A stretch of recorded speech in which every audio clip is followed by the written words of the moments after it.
Sa ibang balita naman, muli na namang nakapuntos ang kampanya ng gobyerno sa ipinagbabawal na gamot.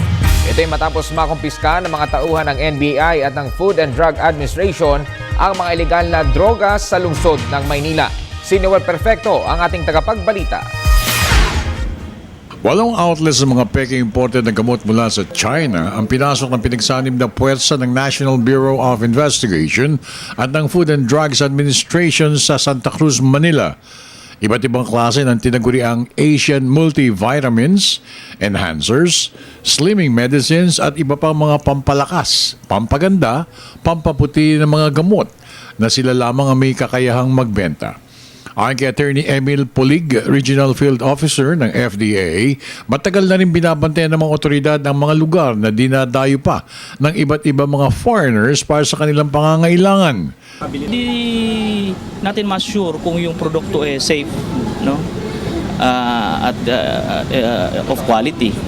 Kaya nga sa batas mandatory ang registration bago magbenta. Sa mga sinakote ng mga authorities ang Amana Oro Drug Store sa Carriedo, East Asia Chinese Drug Store sa Santa Cruz area, Hang Seng Chinese Drug Store sa Ronquillo at Central Rice Drug Store sa Santa Cruz, Manila. Maraming pinabulaanan ng mga may-ari ang nasabi mga outlets ng kanilang illegal na gawain. Ngunit nang magsagawa ng routinary inspection ng grupo ng FDA at NBI, nagulantang ang mga ito sa nakita mga nakatagong pampaimas na mga gamot. Ayon sa mga kinaukulan, kanilang susuri maigi ang mga nasamsam na gamot at kung mapapatunayan ay kasong administratibo at kriminal ang ipapataw sa mga may-ari ng mga outlets na to. Bumibili, patuloy naman yung pagbibigay ng advisory na dapat bumili lang, no?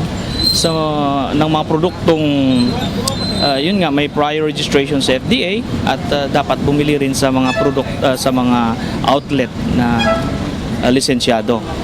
Under sa RA 9711 may kaakibat na administrative criminal action. Penalty imposable dyan, no? Sa criminal aspect maaring may kulong. Para sa Telebisyon ng Bayan, ako naman si Noel Perfecto.